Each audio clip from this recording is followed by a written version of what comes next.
Muy buenos días, queridos hermanos. En este día vamos a compartir, y si Dios nos lo permite, nos acompaña la primera carta del apóstol Pedro. Y permítame introducirme en esos primeros dos versículos del capítulo 1. Y esos versículos nos va a hablar acerca de la elección de Dios. Y quisiera hacerle una pregunta en esta mañana. ¿Es usted libre para elegir cualquier asunto en su vida? ¿Tiene usted la libertad hoy de decir, de salir, de entrar, de escoger? ¿Tiene el derecho usted de hacerlo? ¿Cree que Dios tiene el mismo derecho de elegir así como usted lo tiene? ¿Tiene Dios derecho de escoger? ¿Tiene Dios derecho de elegir o está condicionado? Y también podríamos preguntarnos si creemos que Dios, al elegir, sigue siendo santo y soberano. ¿Qué significa la palabra elección? La palabra elección significa escoger o preferir a alguien o algo para un fin. En latín, eligiere, sacar, arrancar, escoger. Le cambiaría el concepto de Dios al saber que eligió a algunos para salvación y a otros no. El título para hoy es Dios también elige. Dios también elige. Y para tratar un tema tan, digamos, profundo y un poquito difícil, con diferentes interpretaciones, quisiera usar un argumento fuerte para poderme dirigir a usted hoy acerca del tema de la elección. Y es que me fundamentaré en los dos versículos primeros que nos dice Primera de Pedro, capítulo 1, versículo 1 y versículo 2. Leámoslo. Pedro, apóstol de Jesucristo, a los expatriados de la dispersión en el Ponto, Galacia, Capadocia, Asia y Bitinia, elegidos según la presciencia de Dios, Padre, en santificación del Espíritu, para obedecer y ser rociados con la sangre de Jesucristo, gracia y paz os sean multiplicadas. Como le dije, el tema de la elección es amigable cuando conviene a los intereses propios. Pero el tema de la elección a veces es rechazado y es un tema controversial aún dentro del cristianismo. ¿Cómo es posible que Dios elija a unos para salvación y a otros no? La doctrina de la elección es saludable para el crecimiento santo de la iglesia. ¿Por qué? Quisiera mostrarle hoy dentro del texto de Primera de Pedro 1, 1 y 2 4 argumentos de la doctrina de la elección. El primero, el escritor y su elección. El que escribe y lo que pasó con la elección de él. Pues no es otro sino el apóstol Pedro, un hombre llevado por su hermano Andrés a conocer a Jesucristo. En Juan 1, capítulo 40 al 42, narra cómo Pedro llegó a conocer a Jesús y la importancia que tenemos de nosotros compartir de Jesús y traer personas, familiares, el esposo, la esposa, el sobrino, el primo, el hermano, el amigo, el vecino, invitarlo a que escuchen acerca de Jesús y ellos también puedan participar de esa elección incondicional de Dios. Dice Juan 1, 40 al 42. Andrés, hermano de Simón Pedro, era uno de los dos que habían oído a Juan y habían seguido a Jesús.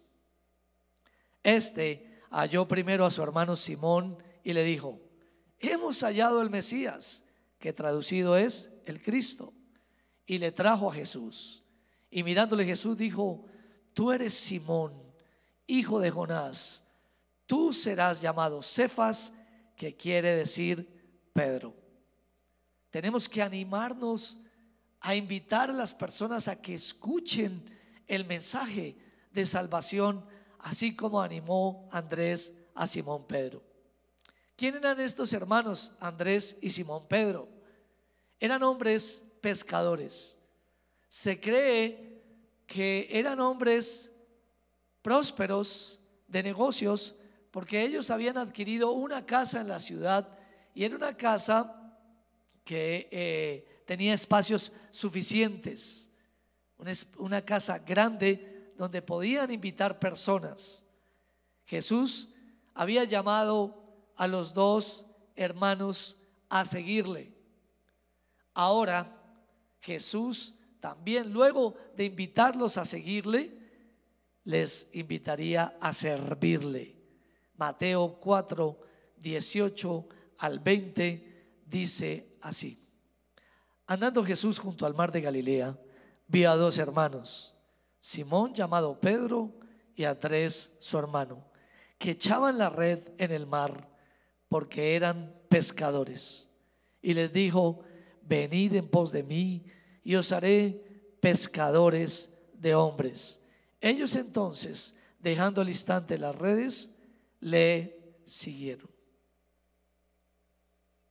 Lo lógico para una persona que llega a Jesús no es solamente seguirle, sino después servirle. El Señor les dice: déjenme que les enseñe a pescar hombres para mi reino, diciéndonos que dentro de la elección libre de Dios, su elección incondicional de escoger, hay un corazón amoroso para que todas las personas escuchen su mensaje. Cefas en arameo es roca. Y Jesús le había dicho: tú eres Simón, hijo de Jonás, tú serás llamado Cefas, que quiere decir roca.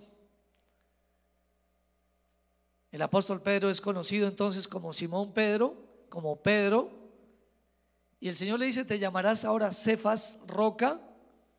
Pero comúnmente Simón Pedro, el que escribe esta carta, era conocido comúnmente en los ambientes seculares como Simón. Y también fue nombrado así cuando actuaba en medio de su gran ego que tenía. Jesús en algunas oportunidades le llamaba así, como diciéndoles: tú serás llamado Cefas, tú serás llamado roca. Pero cuando el Señor le decía Simón, Simón, le estaba diciendo: estás todavía actuando de manera infantil, pero cada día te irás aproximando por mi elección a convertirte en una roca, no en un hombre endeble que cambia su parecer. En el Getsemaní Jesús lo llamó así: Simón. Dice Marcos 14:37: vino luego y los halló durmiendo, y dijo a Pedro: Simón, ¿duermes? ¿No has podido velar una hora? Estaba la fragilidad del que se iba a llamar Cefas, del que un día iba a ser un hombre de oración, que un día iba a dejar de dormir, que un día iba a dejar de ser inconstante. El Señor le dice: Simón. Pedro, o Simón Pedro, prometió nunca dejar a Jesús y nunca dejar sus caminos en su emotividad, digámoslo así, haciéndole honor a su nombre de Simón. Porque hay muchas personas que se convierten al cristianismo y son emotivas al principio, pero no tienen decisiones firmes. Con el tiempo en el Señor podrán llegar a tenerlas. Lucas 22, 31 y 32 dice así: luego de que Pedro había negado al Señor, entonces el Señor le pregunta 3 veces si lo quiere, si lo ama, y esta es la tercera vez. Dijo también el Señor: Simón, Simón, he aquí que Satanás os ha pedido para zarandearos como a trigo, pero yo he rogado por ti que tu fe no falte, y tú, una vez vuelto, confirma a tus hermanos. Simón Pedro negó a su Señor 3 veces y fue zarandeado por Satanás, pero solamente zarandeado, no sacado, que hay una diferencia. Jesús dijo: yo he rogado por ti para que no falte tu fe, para que en medio de esa zarandeada tú vuelvas a mí.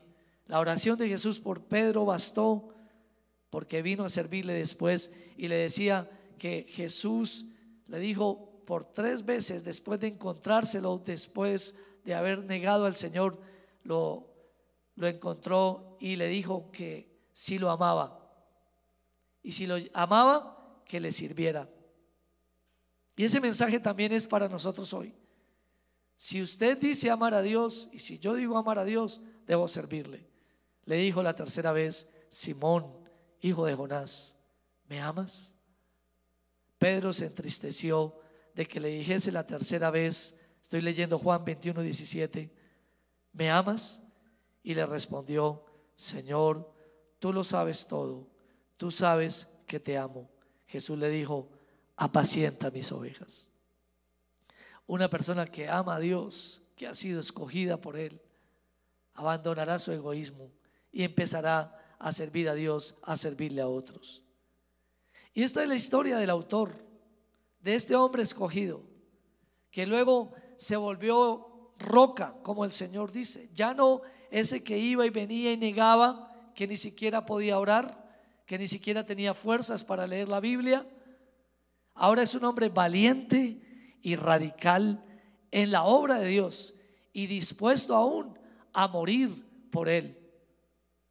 La doctrina de la elección es saludable para el crecimiento santo de la iglesia. ¿Por qué? Argumentos de la doctrina de la elección: el escritor y su elección.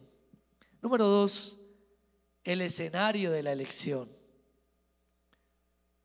Primera de Pedro, capítulo 1, versículo 1, los 2 versículos que vamos a meditar. El 1 dice: Pedro, apóstol de Jesucristo, y dice a quienes se dirige: a los expatriados de la dispersión en el Ponto, Galacia, Capadocia, Asia y Bitinia.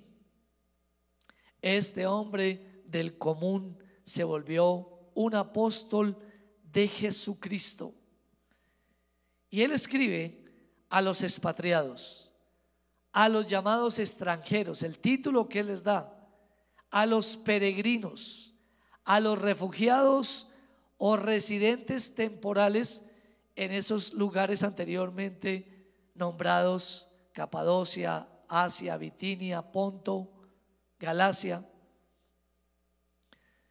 porque las costumbres de ellos debían ser como la de extranjeros y no adaptarse a los pueblos, a las ciudades, a las costumbres del mundo.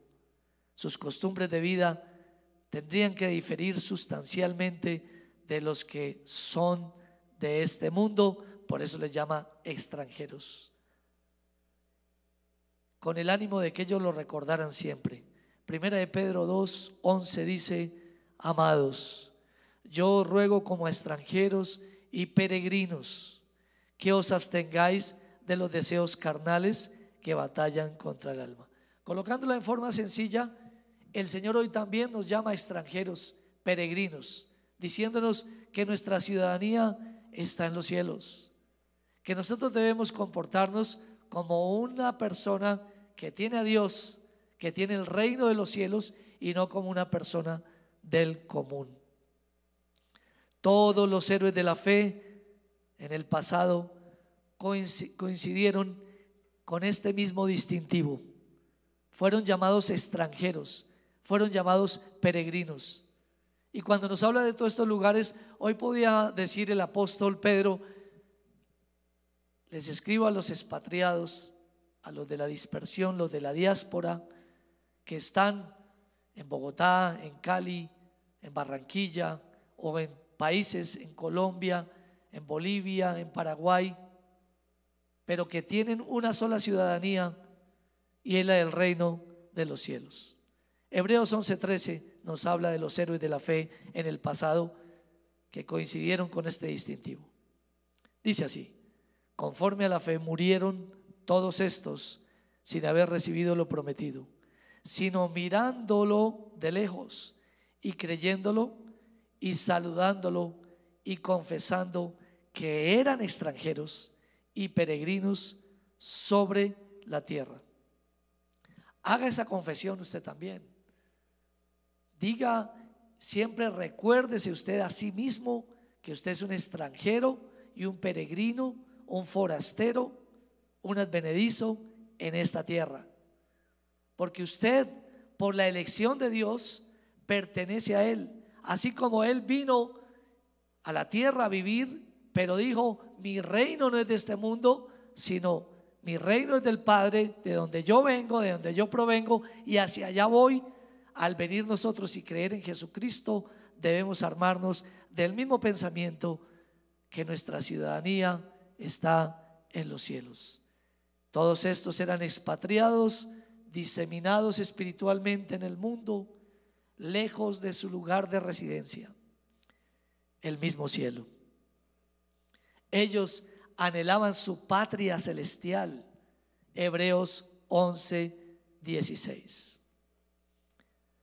Dice así la Nueva Traducción Viviente: sin embargo, buscaban un lugar mejor, una patria celestial. Por eso, Dios no se avergüenza de ser llamado el Dios de ellos, pues les ha preparado una ciudad, les ha preparado un lugar.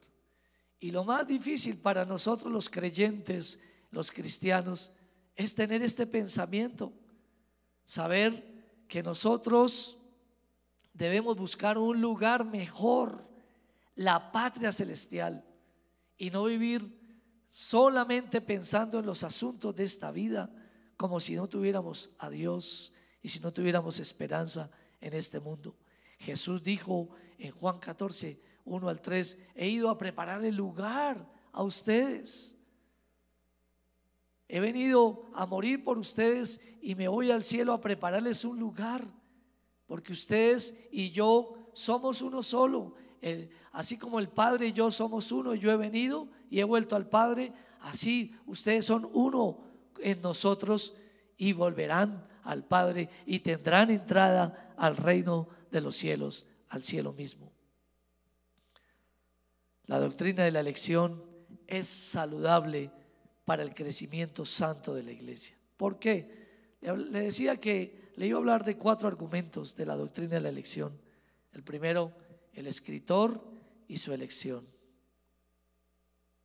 El segundo, el escenario de la elección. Hasta aquí podíamos decir: Pedro, apóstol de Jesucristo, a los expatriados y dispersos en el Ponto, Galacia, Capadocia, Asia y Bitinia.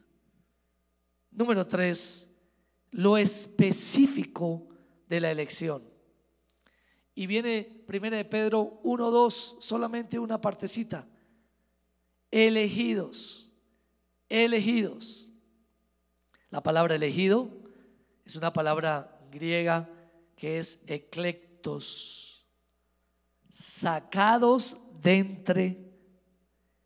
Es elegir para sí, no implicando el rechazo de lo que no ha sido elegido, sino elegir sencillamente con base a su amor, a su bondad y a su superioridad como dueño del cielo y la tierra, que tiene el poder para escoger o no.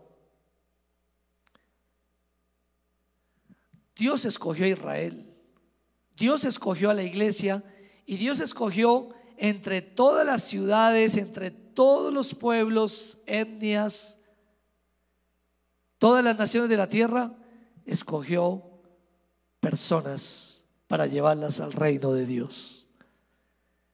Mire cómo escogió a Israel.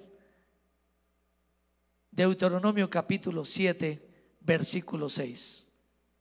Dice así: pues tú eres un pueblo santo, porque perteneces al Señor tu Dios.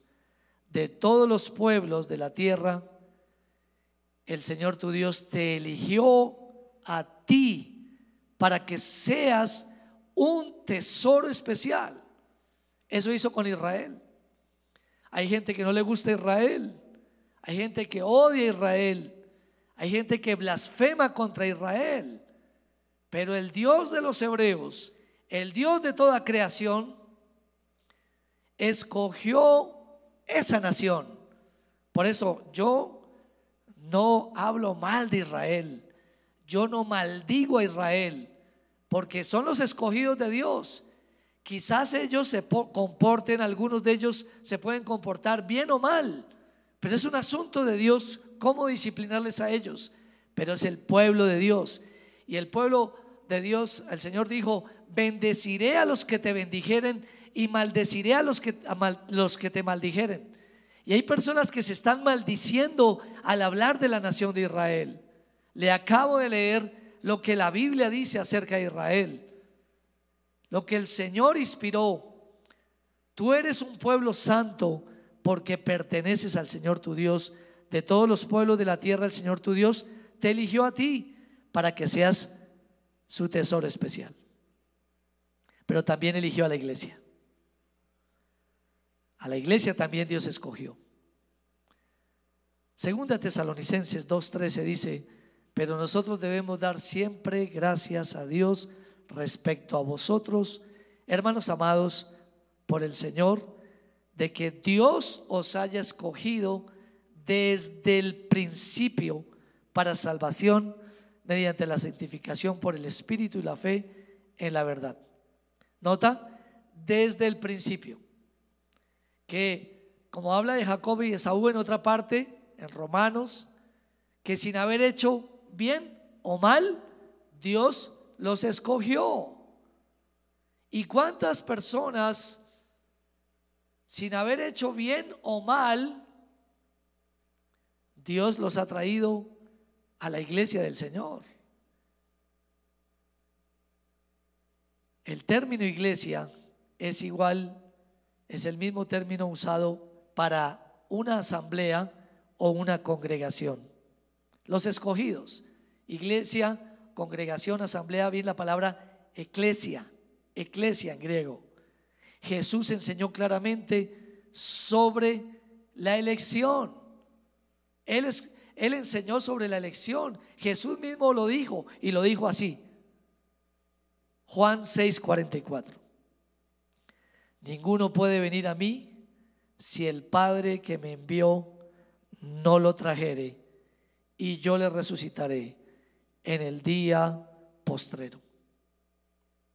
Dios en su generosidad ha escogido personas de este mundo. Y usted dirá: ¿por qué? Porque Él es soberano, porque Él es santo. Mientras que usted y yo y todos los seres humanos somos pecadores. No podemos exigirle a Dios, como pecadores que somos, que nos escoja o que avale nuestras buenas conductas. Dios elige, Dios escoge. Mire lo que va a pasar en los cielos un día. Apocalipsis 7, 9 y 10.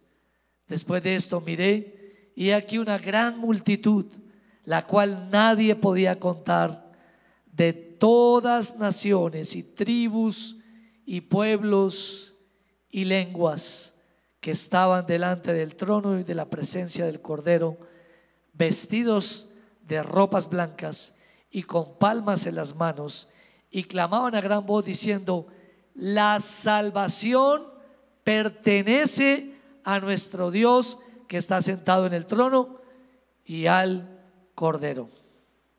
¿Sí nota? La salvación pertenece a nuestro Dios. La salvación no pertenece a nosotros. El tener resurrección de entre los muertos e ir a un cielo y evitar a un infierno le pertenece a Él, viene de Él.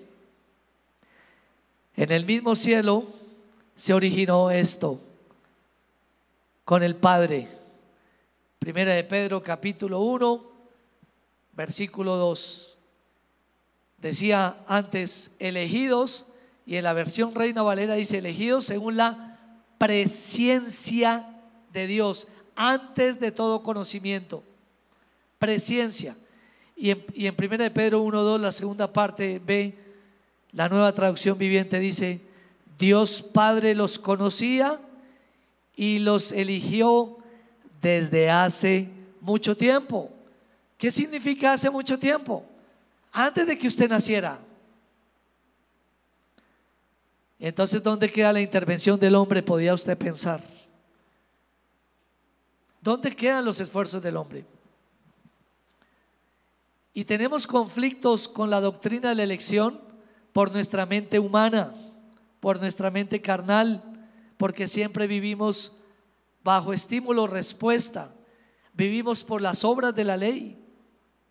Pero Romanos capítulo 3, un texto que no tengo en la diapositiva, dice: no hay justo ni aun uno, no hay quien entienda, no hay quien busque a Dios, todos se desviaron, no hay nada en el hombre para poder escoger a Dios.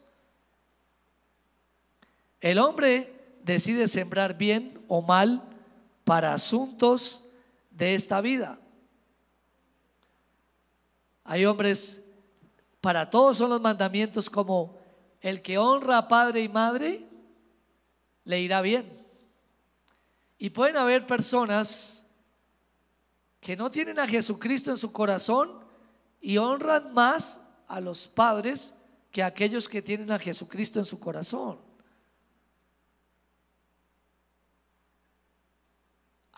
A veces pueden haber mejores esposos que no son cristianos, que esposos cristianos no son tan buenos.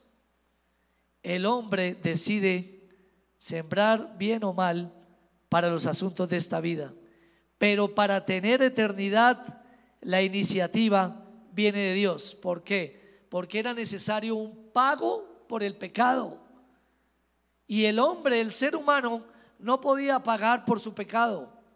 Entonces Dios envió a su Hijo Jesucristo y Él pagó por nuestros pecados. De Él vino la iniciativa y de Él vino la solución. Se hizo hombre y pagó por sus pecados y mis pecados. El hombre no podrá competir con la gloria de Dios. Efesios 2, 8 y 9 dice: porque por gracia sois salvos por medio de la fe, y esto no de vosotros. En una traducción Nácar Colunga y Nueva Jerusalén dicen: porque por gracia, por regalo de Dios, ustedes se han salvado por medio de la fe, y ustedes no tienen nada que ver, pues es un regalo de Dios. La salvación no es un regalo compartido, Dios y yo, sino es un regalo de Dios, no por obras, para que nadie se gloríe, para que nadie se jacte. Personas que dicen, si le preguntáramos hoy: ¿usted iría al cielo? Alguna persona dirá: pues claro, porque yo soy bueno. Bueno hay uno y se llama Dios. De resto todos somos pecadores. Unos desarrollan más su pecaminosidad que otros, unos tienen más temor de Dios que otros, pero no les alcanza para ser salvos porque son pecadores. Somos pecadores. Dios es el que decide tener una comunión con sus elegidos y lo hace antes que estos nazcan. Jeremías 1:5 dice así: antes que te formase en el vientre te conocí, y antes que nacieses te santifiqué, te di por profeta a las naciones. ¿No está diciendo que el Señor sabía si yo iba a aceptar o no iba a aceptar? Está diciendo que el Señor estableció una relación de amor desde antes de la fundación del mundo. La doctrina de la elección es saludable para el crecimiento santo de la iglesia. ¿Por qué? Argumentos de esta doctrina: el escritor y su elección, el escenario de la elección. Pedro a los dispersos y expatriados.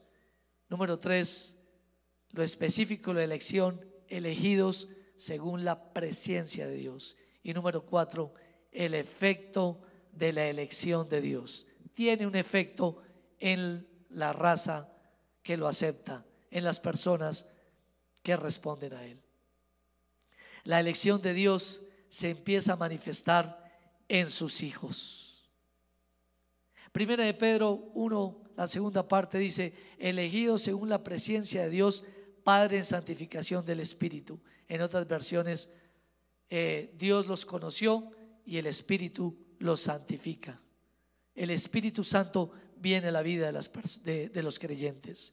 La santificación se refiere, por santificación, separación de la vida de pecado, separación de las costumbres de este mundo y separación de servirle a los ídolos y servirle al diablo.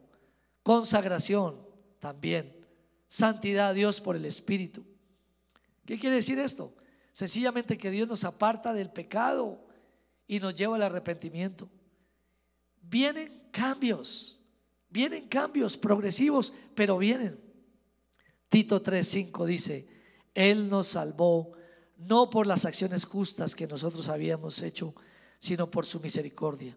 Nos lavó quitando nuestros pecados y nos dio un nuevo nacimiento y vida nueva por el Espíritu, por medio del Espíritu Santo, un renacimiento, un volver a nacer.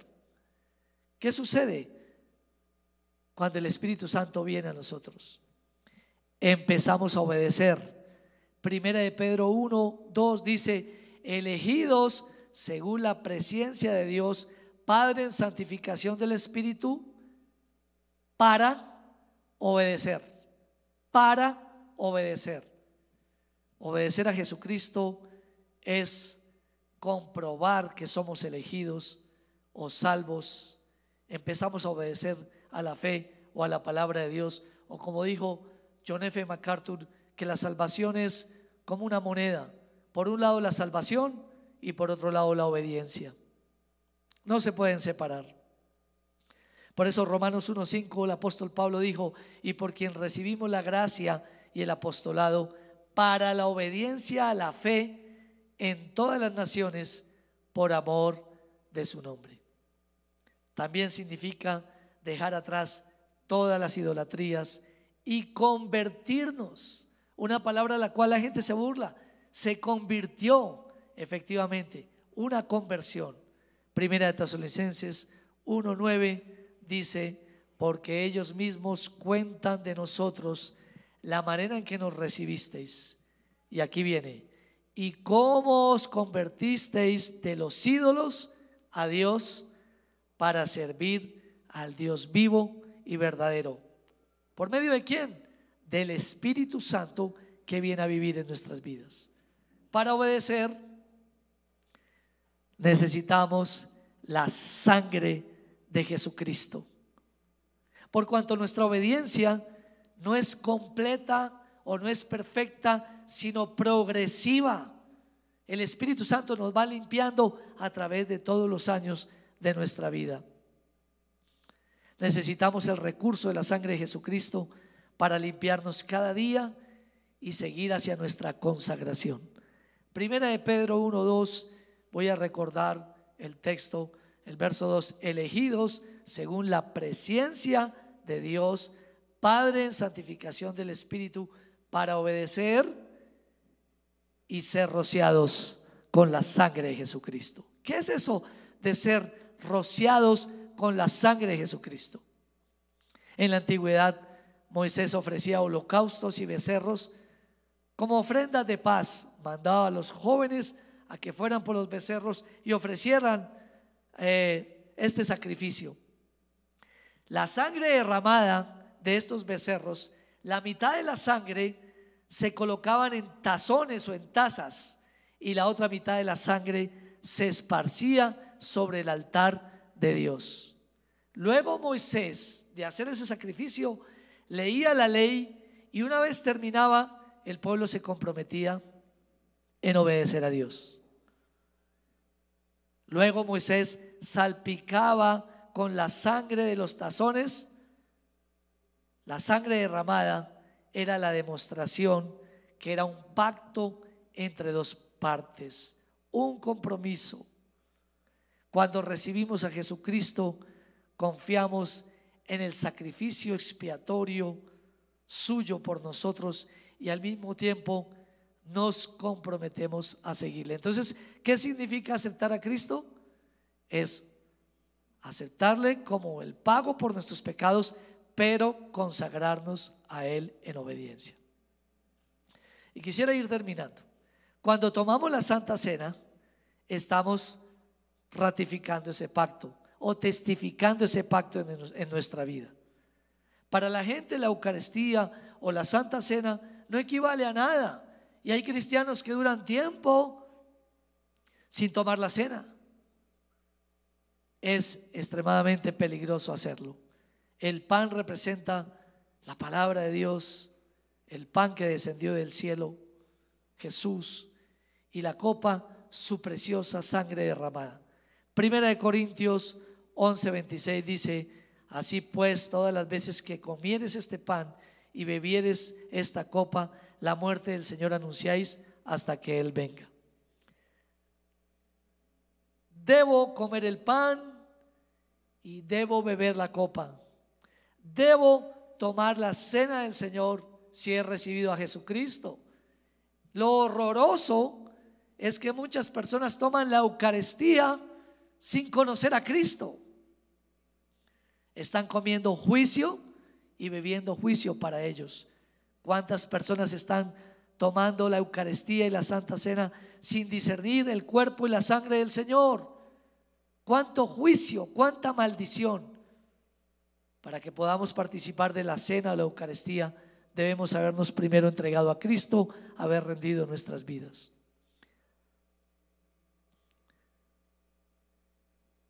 Si yo no tomo la cena, no tendré parte con Él en su segunda venida. Pedro cierra con sus mayores deseos, pidiéndole a Dios que sean multiplicadas. Primera de Pedro 1:2 dice: gracia y paz os sean multiplicadas. La paz viene por entregarse a Jesucristo. Romanos 5:1 nos dice de la siguiente manera, Romanos 5:1: justificados pues por la fe, tenemos paz para con Dios por medio de nuestro Señor Jesucristo. Lo leemos otra vez. Justificados pues por la fe, tenemos paz para con Dios por medio de nuestro Señor Jesucristo. La paz sea multiplicada para ustedes por medio de Cristo. Y también la gracia, resultado de la humildad que existe en el creyente. Proverbios 3:34, la segunda parte dice: y a los humildes les dará gracia. Una persona que se convierte a Jesucristo no es orgullosa ni soberbia, no se enorgullece de su religión ni en lo que pertenece. Es una persona humilde que agacha su cabeza delante de Dios y mira a su prójimo como igual, considerándolo, porque él también ha sido pecador, por lo cual no puede mirarlo por encima del hombro. ¿Qué significa la palabra elección? Escoger o preferir a alguien o algo para un fin. En latín es eligere, sacar, arrancar, escoger. ¿Cree que Dios tiene el derecho de elegir así como usted lo tiene? Es así. Dios es santo y soberano y Él escogió para salvación. Ahora usted dirá: ¿y cómo haré yo para participar de esa elección de Él? Usted debe entregarse a Jesucristo, entregarse a Él, entregar su vida, pedir perdón por sus pecados, convertirse de los ídolos a Dios y entonces participar de esa elección, que es que el Espíritu Santo viene a su vida y usted empieza a tener una nueva creación, arrepentimiento. Usted empieza a tener cambios y usted empieza a participar de la obediencia, empieza a ser obediente con cosas que usted no podía ser obedientes. Y luego de eso, de participar de esa obediencia, cada día se va limpiando y necesita la sangre de Jesucristo, que nos limpia de todo pecado. De tal forma que cada vez que fallamos, intentamos, logramos salir adelante en muchas obras de la humanidad, de la carne, de pecado, pedimos perdón a Dios y Él es fiel y justo para perdonarnos, porque Él es la propiciación por nuestros pecados, y no solamente por nuestros pecados, sino también los de todo el mundo.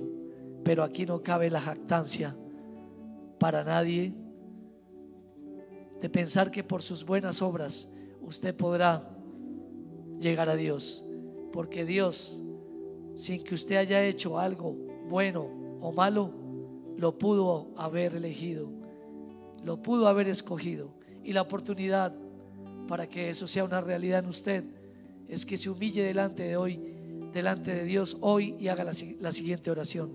Cierre sus ojos y pida al Espíritu de Dios para usted.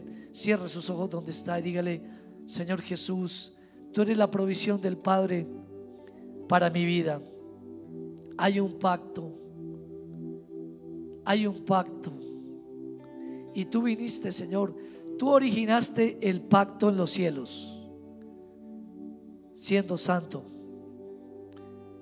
declaraste salvación, pero el hombre tenía que hacer su parte. Pero como el hombre no lo podía hacer, tú te hiciste hombre, tú hiciste las dos partes. Tú propusiste la salvación y tú reuniste los requisitos de la salvación y te hiciste hombre y cumpliste la ley perfectamente, de tal manera que todos los que creamos en ti, Jesús, hemos cumplido el pacto y hemos comprobado que somos elegidos según la presencia de Dios Padre en santificación del Espíritu, para obedecer y ser rociados con la sangre de Jesús. Gracia y paz sean multiplicadas para los tuyos en Cristo Jesús. Amén. Si usted hizo esta oración de todo corazón, crea que al creer en Jesús usted tiene vida eterna y usted puede ser un elegido de Dios. El Señor le bendiga.